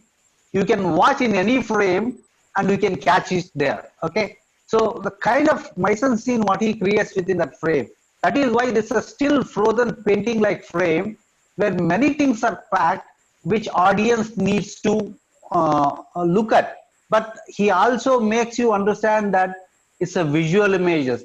There is a lot of politics in his making, that if you are making a moving images, still frames can be of only 5 to 10 minutes. I mean 5 minutes at best, 4 to 5 minutes. Another, that image should move. All his frames static, but not more than 2 to 3 minutes. They shift to another. So he challenges the visual imagery and makes you prepare yourselves for studying a mise en scene in a scene. So that's where flowingly his images comes, and each and one he gives a clue of what it is supposed to be. So it's very difficult to study his frames because he packs it like, yeah, after Asira Oju, he is the only one who packs it with such a dense mise en scene. Aniruddha, the way I understood it, I think Pandiraj sir has looked at it very formally, and it's a very interesting take. In terms of the narrative, the way I understood this particular scene is this. I think this is a Nazi family which is supposedly mourning for the loss of its, whatever, the heirloom, something that's inherited for and has been in the family for 200 years, which is accidentally or whatever, is broken. This nature of guilt, this nature of, imposing guilt. So the Nazi crimes don't call for guilt, reflection, or even punishment. Whereas this transgression or this minor act of breaking something which has been, so it just looks so disproportionate. So the way I understood it was this, that someone is made to feel so guilty for an ostensibly minor crime compared to what this family associated with Nazism in some way has done and has perpetuated. This was my own reading of that film. I think Grishma and then Shaila Shri, both of them want to come in. So one by one. Can I briefly intervene? Yeah. Go ahead. In response to Aniruddha, yeah, as Paniraj sir said, he borrows from the painterly tradition, and mise-en-scène is something which actually is something which I missed out. And thanks, Paniraj sir, for bringing that. For Anderson, the painterly quality that he actually brings in and the mise-en-scène he creates, and in opposition to the montage, the classical Hollywood montage, is actually, he wants to kind of his audience to kind of intellectually, to develop an intellectual and morally scrutinizing eye, and he actually wants to, he invites a kind of, he wants to teach the skill of attention. So these are certain things which he has mentioned in some of his interviews. So he's inviting us into a lot of this thing. Paying attention to what is within the frame, or else usually the camera, the montage actually guides you ki kya dekhna hai, kya nahi dekhna hai. Here there is a lot which we need to kind of engage with. That's one thing. So that's his way of operating. So of course, it's so layered and so packed. One thing. The other thing is, the Second World War is something which actually kind of had a major impact on Roy Anderson. It's a major preoccupation. So the Nazi symbol coming in is actually, it's not accident. It is deliberate, but it's also a kind of unconscious, probably, because it's something which has seeped very deep into Roy Anderson, and it actually kind of guides a lot of his work. So it's almost omnipresent. That fear and it's surreal benchmark for him. It's a surreal benchmark. Yeah. Yeah, and I mean, just to bring in the, I mean, because we are mentioning about the Second World War and its impact, and because Sir also mentioned Ozu, and it all led me into some other thoughts. The first shot, the first tableau and the last tableau that we see of the, I mean, the bombers coming in. It, I mean, to me, I was pushed to ask myself whether it's a collective dream of a collective fear, Yeah, yeah. and that I mean, actually kind of led me to remember this film by Kurosawa, Living in Fear, where actually this man is perpetually living in right, fear that right. okay, I mean, there is going to be a Nazi bombing, and so he wants to That's right. move out of the place. So is it a That's right. collective nightmare? So this is something which actually, I mean, this was my kind of, I No, mean, question which I was left with. ri- Yeah. rightly said, Samvartha, because I Hmm. mean, a sequence of frames will lead to that everybody looking at the sky. Yeah. Yeah, I mean, that's right. That's a I mean, collective surrealism of, uh, Hmm. I mean, inviting fascism. Yeah, I mean, that's there in written all over, signature like in Anderson. Yeah. Yeah. Yeah. Grishma, go ahead, Grishma. Hi, I just have a very brief point. This goes in line with Samvrata's and Paniraj's uh, discussion on frozen frames. I couldn't but help, I was constantly reminded of Edward Hopper's paintings throughout the film. Even when we talk of static frames and, um, you know, painting like frames, there's this play of absurdity and alienation. Particularly, this is just my opinion. Okay? It's my a play of absurdity which is very similar to Hopper's paintings. I felt. I mean, there are clear geometrical shapes which. I mean, there's a lot of windows and squares and circles. There's a scene towards the end of the film where a father helps a daughter cycle and the child goes in concentric circles. I mean, this kind of a geometric synchronization was very, very interesting for me, and I thought it was there throughout the film. The very distinct visual narrative style. Yeah, that's it. Thanks, Grishma. That's Yeah. you. I forgot his name. You reminded him. Hopper. Yeah. Roy Anderson is much influenced by Hopper, and most of his, especially his bird sat on a tree reflecting on the adjacent, comes from Hopper's painting. Yeah, yeah. Right. Yeah. Thank you for that. Yeah. Yeah. Thanks, Grishma. Is that all? You want to say something else? No, that's it, man. That's it. Okay. Okay. Thanks, Grishma. Shaila, please come in. Yeah, hello everyone. So these are certain things which I thought, you know, of course people have mentioned it, but I want to discuss about the sort of he plays with a depth. Like, of course, he's mentioned about there's no, deep focus and things like that. But whenever there is this music and I feel there's sort of this relationship between the music and the depth using characters, creating a depth using characters.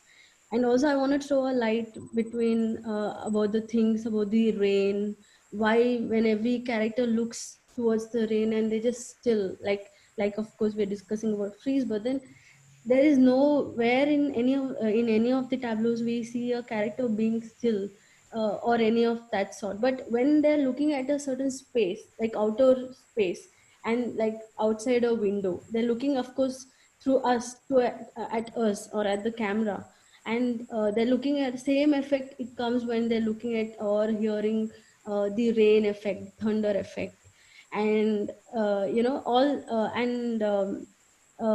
well, I feel like when the film started with as a train, I feel there's another metaphor where which wakes up things.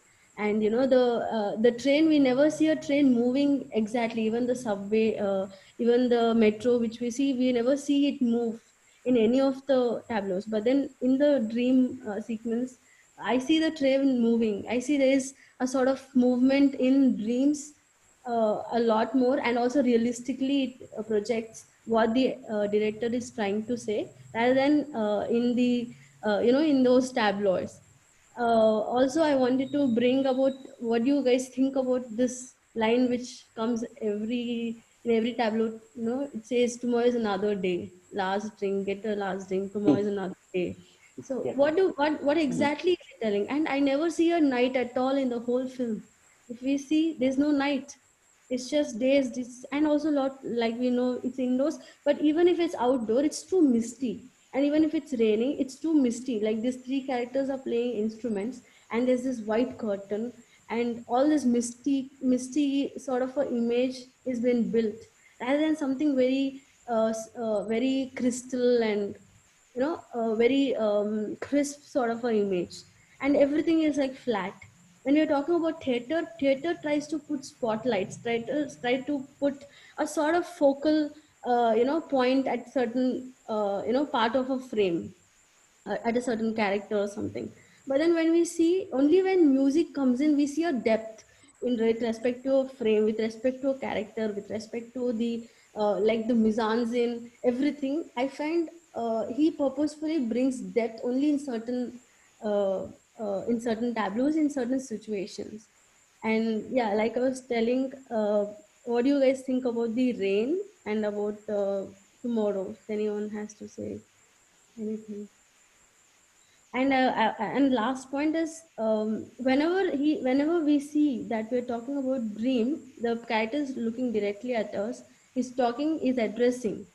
But then when the whole bomber thing at the last comes, everyone look away. Like the all characters look away from the camera, not at the camera. So if we also have to think whether if it's really a dream sort of a thing, uh, you know he has already planted from the beginning. The dream starts with looking at the camera, and with the character telling it as though he's narrating it and advising you what exactly happened in the dream. But then at the last, all the characters look away from the camera. And the color, especially, I really love the way, I guess I've seen very old film, but this film, I was very interested, and I wanted to join this conversation at any cost. And I'm very huge fan of these sort of films. And I sort of have a sort of I keep on thinking about, I'm not trying to rhyme with Anderson names, but even Wes Anderson and Roy Anderson is, for me, they look really at the staging, the music, the characters, the colors. He uses extensive colors. Here we see all pale, dead, dry colors, like as though it's not at all a color. It's not at all a sea green. It's not at all a color. It's all a desaturated with no depth, with so flatness, and things like this. Yeah. So this is Yeah. all what I. Welcome, Shailashri, for Roy Anderson Club. Yeah, Yeah. because we are so mad with him. We are Oh so yeah. mad with him, and welcome here.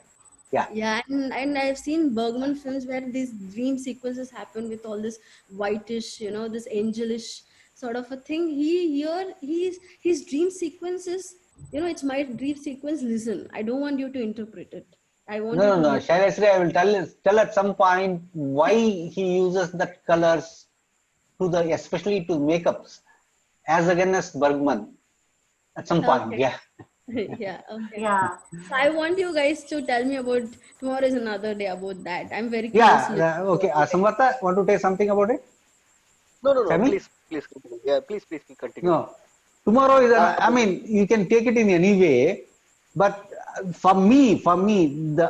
not only that's a refrain which comes not only in You the Living, it's all through what I say, that tableau of images. This comes of as in a neoliberalism there is something called as positive attitude. Mm-hmm. Hey, छोड़ दो यार, आज छोड़ दो, कल आ जाएंगे. So Yeah. it's a sarcastic comedy, it's a black comedy, and tomorrow is another day. And the way the character says tomorrow is another day is like And yet in one, all these people yeah, rush to buy the drink. yeah, And buy yet, the drink. Yeah, okay. And tomorrow is another day. That's very sarcastic. That's what is called as pesoptimism. Pesoptimism is a very weighty thing. Pesoptimism is a very weighty thing. Today is dead and tomorrow is coming. And even, of course, we can relate to Shakespeare. The sleep is the death of the day. Okay. So, but this is a pesoptimistic statement saying that what happens tomorrow, we don't know. But if tomorrow is another day, maybe a day like this, or maybe something we want to change, right? So day is a kind of you passing through the darkness, that you should understand. Day is passing through a darkness, whether you take it as a darkness or a surreal or dreams or waking up to a new reality, is your, that's a word, is in that optimistic situation between dawn and the dusk, right? It's between dawn and the dusk, and optimism brings that very, very deeply into that. So that is the state in which radicalism also comes out in the darkness. Yeah, that's the way. So, and also there is a one part, I don't know whether you know that a character is sitting on a sofa and saying that it's already 5:30. Yeah. So then he says, what do you want me to say? Oh, I didn't realize. Oh yeah, I mean, yeah, that kind of black humor, sarcasm as a part of optimism in Ryan Anderson are deep, and they recur. There's like a refrain they recur. Yeah. yeah. I don't know why. Like, I'm so sorry to interrupt, but I really enjoyed this film so much. Like, I was literally laughing every scene. It had so many things in that. Like, you're like, oh yeah. That's how you go on. You, because also you also relate to it. I don't know about identifying about it, but you relate to it because what's happening. That sort of situation you would have been, or you would have seen such sort of scenes or situations in films or even in your normal daily life. And it's Yeah, and that's the point. That's why I said welcome to Ryan Anderson Club. Yeah. yeah, Yeah. yeah. I Others. mean, oh, sorry, yeah, Yeah. yeah. We'll talk about Anyone that. else who has not spoken so far? Rashmi. There are many who are yet to come in. Rashmi, Tarakeshwar, Vipin, Kavya. Anyone who wants to say anything now? I have nothing to say except that I enjoyed the film and I also enjoyed this discussion very much. Okay. Thanks for a lovely evening or night or whatever. This is almost Roy Anderson like. Okay. Tarakeshwar? Okay. I think the film has disturbed many of us. So we are trying to grapple with the film. In that sense, we don't have a language to grapple with the film. We are bringing the kind of language that we already have to make sense of the disturbance the film has caused. It is disturbance because we don't have a language to handle it.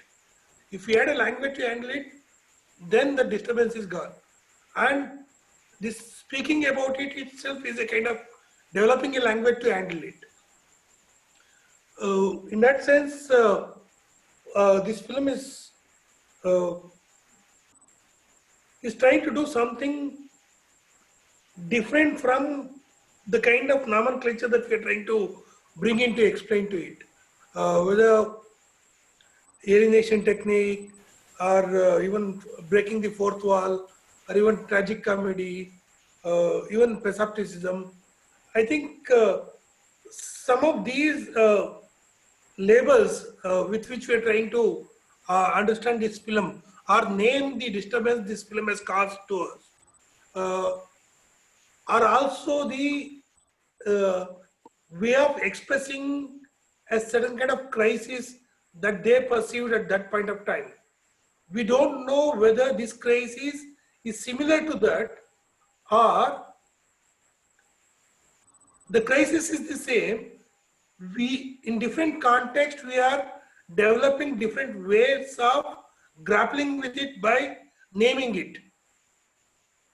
So the point that I'm trying to raise is whether the crisis is the same, the way we are trying to engage with that crisis is different because these frameworks with which we are trying to speak have come up in different contexts.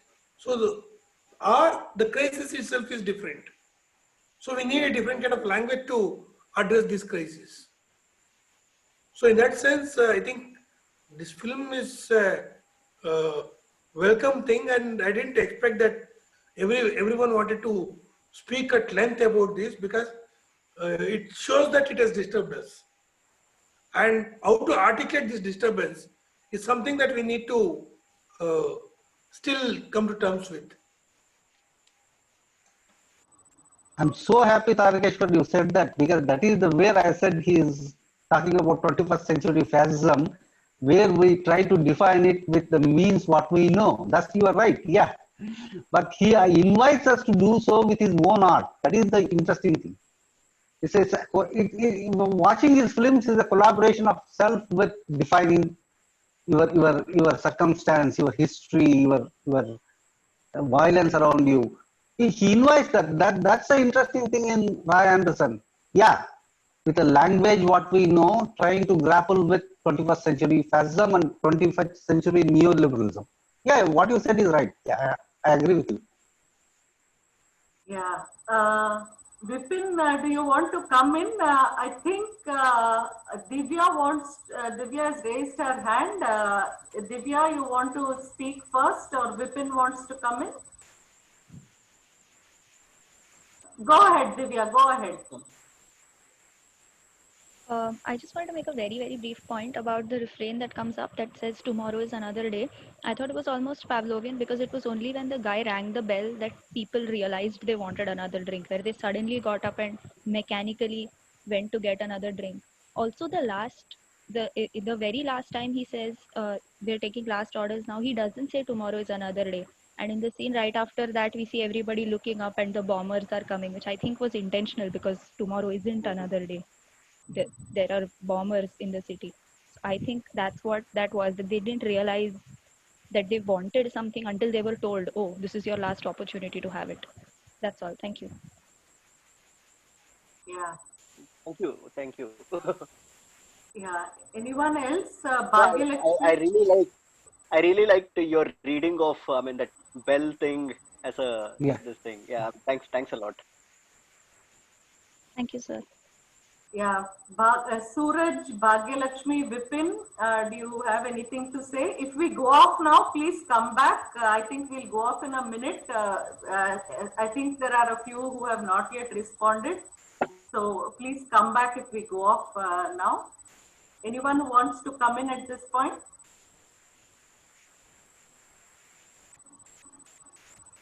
Sir, Paniraj, sir? Just 1 minute. I fear 1 minute. No, we'll come back. We'll come back. Yeah. We'll come back. Because I wanted to quote his interview in what is called a Cultural Whisper online web magazine. That there is something in Roy Anderson. I mean, like you remember, like we were discussing Fassbinder. Gita Sen said one thing, that it's a politics of 1968 in Europe, where radicalism was, I mean, storming up and the artists were coming out. Roy Anderson comes from that school where he joined the Swedish Film Institute in 1968, where Bergman was there. Bergman was there, and Anderson was a radical in a sense of all the thing which Gita Sen did tell us on that day, right, about Fassbinder. The Paris Revolution and the student revolution was going on. Many were exiled from. I mean, that was not a fascist era. This post Second World War era. You remember that? So many regimes, and Vietnam War is a storm. The anti-Vietnam War struggle was a storm, and Roy Anderson was on it. And 68, Roy Anderson, of course, 68 when Paris student revolution was going on, Anderson was a student of Swedish Film Institute, where he was under Bergman, right? Bergman had told him that if you ever make any anti-Vietnam War film, you may face the consequence. You may face the consequence. And Roy Anderson says that I don't fear you. I don't fear you. And he continues to make that, and he calls Bergman a fascist. He calls us a fascist in many concrete sense, that his family, the whole church, because the church was pro-fascism. Sweden also, Sweden, whatever may be what it is today and what is, I mean, Gita Man has said rightly that it's a happy society, but Anderson questions the happiness of the society. What is happiness? That's a different thing. That's a different idea. But to go to the history of formation of Roy Anderson, he was into this, and he was into this radicalism, and he says that I don't fear Bergman, because he says Bergman was too religious, affiliated to the papacy, and all his images of filmmaking and about the existence comes from papacy, papal world, which is itself, I mean, spiritually and this worldly have been given itself to fascism, for authoritarianism. So in that sense, he opposes Bergman, and I think his style of filmmaking somehow, I mean, consciously or unconsciously, comes out of a kind of a dialectic against representation of papacy and authority, what Bergman portrays. So if you look at Anderson's films, you can have a ready critique of, like we have a very large debate in Canada about poet Adiga. Now we can see him what is the fascism of Adiga, which we couldn't see then. So if you can talk from Roy Anderson's angle of film, you can detect what are the elements of fascism in Bergman's films, right? Which he rightly points out, says that first one thing is, he says concrete things, that his family was pro-fascist, and he himself was, during the Second World War time, was in that Swedish group of who supports fascism. Post Second World War, he want to just forget that. He used to say to every one of his students and everyone that forget it.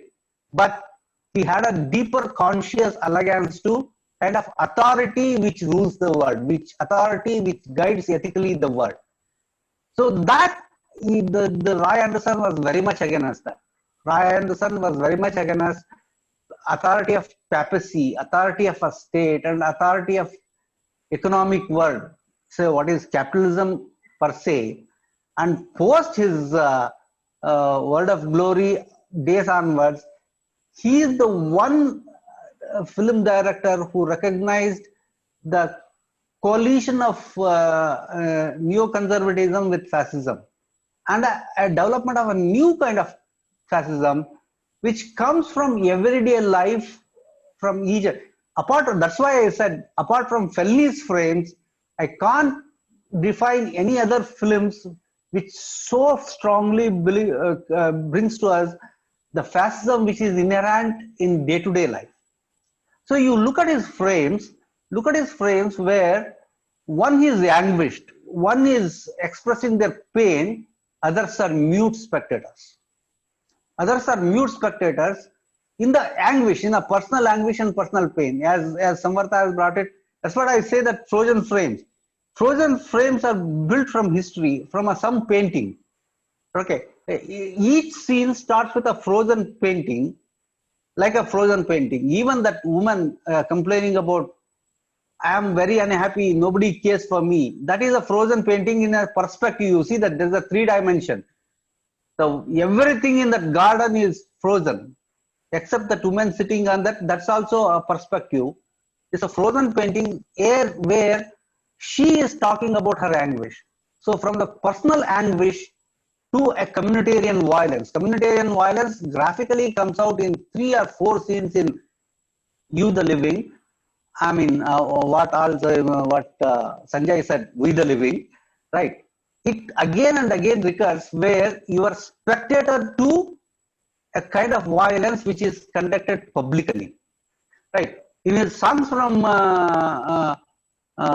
Second Floor, there is a scene where there is a kind of a corporate like building where one person enters there asking for another person, right? He couldn't find them, and he comes out and he's somebody has given him an address saying that that person is in that building. In the building, the people say that he is not there. He comes out and looks at the address, and then 4 or 5 people who are very young and very modern comes out and asks him why you are standing here looking at that building. I mean, Sweden is a democratic society, right? And he says, I am looking for this. They look at the address and start beating him to the blood. And on the other side of the road, people are very decent people in their suit and they're going to office, waiting for some bus or tram, are looking at it like a spectacle. And you, the living, you have the dream sequence where he is brought to the electric chair. Electric chair is very much fascist. Okay, designed by the American technology by Germans, right? Electrical, I mean, he brings it so satirically in. And the people, you see that they are sitting in what you call an antechamber, where they can look at the execution in spectacle, and that's caught in a frame is called as an operation theater. Operation theater. Theater comes from where that operation when operation was invented, people were invited to watch the anatomy of operation to look at the marvel of science, right? Anderson knows that all those things, so he makes it as a theater where they sit as an audience and also intervene. If you Bhaktiyan, the persecutors are not the judges. Persecutors are these people. Persecutor says that he did that, and they look at him, and there is a parish priest there standing out there to preach him. And the saint, I mean, the one electrician says him, you think some other thing so that you don't feel the pain, right? So you see the elements of fascism written in every single sequence of these things. And I request all of you to watch his 2019 film About Endlessness. In About Endlessness, there is what is the spirituality of Anderson's films? And as Tarakeshwar said, where is the search for that language to define fascism, right? In About Endlessness, there comes a sequence, there is a priest, there is a Catholic priest. That's where he questions Bergman so forcefully. There is a Catholic priest who in his very bad dream sees that people are, like he is bearing the cross, heavy cross, and modern people are beating him and taking to the mount, right, to crucifix him, right? And then that means nobody is there to help him. That priest says, then next day he wakes up and goes to a psychiatrist and says, I have a problem. What is that? I have had this bad dream, and this means that I have lost faith in my religion. I have lost faith in my religion, but he is having only one livelihood, to be a priest. He cannot be a priest without faith. Since you have lost the faith, you cannot be a priest. But people pretend to be priests even without faith, but he don't want to be that. There are three sequences extraordinarily in Anderson's films. A same characters comes in 2 or 3 sequences where they express his motive. In that film, that character comes, wow, what I do, I have lost my faith. He cannot be a priest without faith, but he cannot regain his faith. But he cannot be otherwise, and he doesn't have any existence outside that. So like that, he frames many people in neo-fascist capitalist economy who lost their jobs, who lost their life, but cannot be otherwise. But they can be what they are previously, but they cannot be. So there's a loss of freedom. There is a clear loss of freedom without any optimistic way outside. That is a kind of situation where Anderson encounters the people. That's where the frame comes. Each and every frame depicts you, the people who have lost their freedom in their neo-fascist society. That is where neo-fascism is. It takes out your previous life, previous skills, and makes you a kind of a orphan, where you don't have another life, either to die or to live as you are, succumbing to the authority and fascism. That is where Roy Anderson is so important for us in defining the images of fascism in various facets, in various day-to-day lives, in various small things which we don't observe.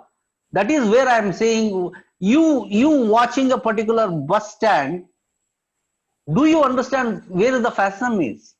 Sitting in a bus, where do you understand the fascism? So Anderson asks us, look to a common word, banal word, coming back to Arendite again and again, saying that banality of fascism. he adjusts us to look at the banality of fascism and develop an aesthetics of within quotes aesthetics of understanding fascism through neoliberalism. That's why I say we should watch his portraits to understand how he combines. There are various theories of saying that neoliberalism is in hand with capitalism, but the way to see it and show it in aesthetics has come from Anderson. That is where he's such a promising and a philosopher of true visual aesthetics for us, understanding neoliberal fascism of 21st century. Thank you, sir. That was extremely lucid, informative, and I think you have propelled our curiosity to now explore all his films, including the 2019 film. There are two, as I can see, who are yet to say something, and I also saw that Samvartha had briefly raised his hand. If Bhagyalakshmi and Suraj, do you want to come in? Bhagyalakshmi and Suraj?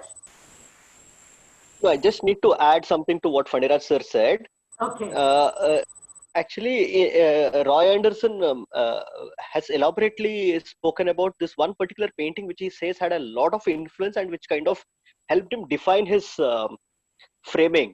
And that's a painting by Jacques Callot called The Hanging, where actually, I mean, you can see a tree where actually people are being hanged. Bye. We miss it. Yeah, and there is a lot of people who are just standing and watching it as if watching a circus.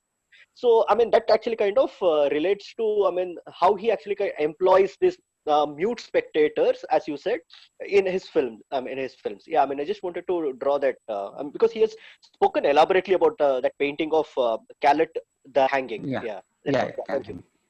That comes in which film? Birds Sat on a Tree? No. Actually, in one of his interviews, he had spoken about this particular But that sequence comes in one of his films, one in trilogy. Yeah. Bird Sat on the Tree. Bird Sat on a Tree, and yeah. Okay. Anyone else who wants to say anything at this point?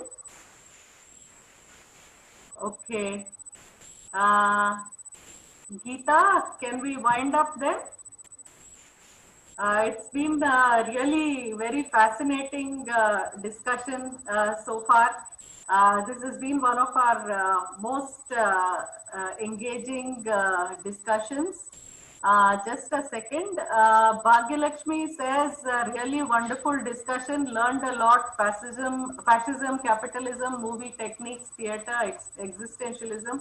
I have nothing to say, she says. So thanks everyone for joining in this discussion. It's been really wide-ranging, and you've opened so many issues up for discussion through this one single film that we have all been watching.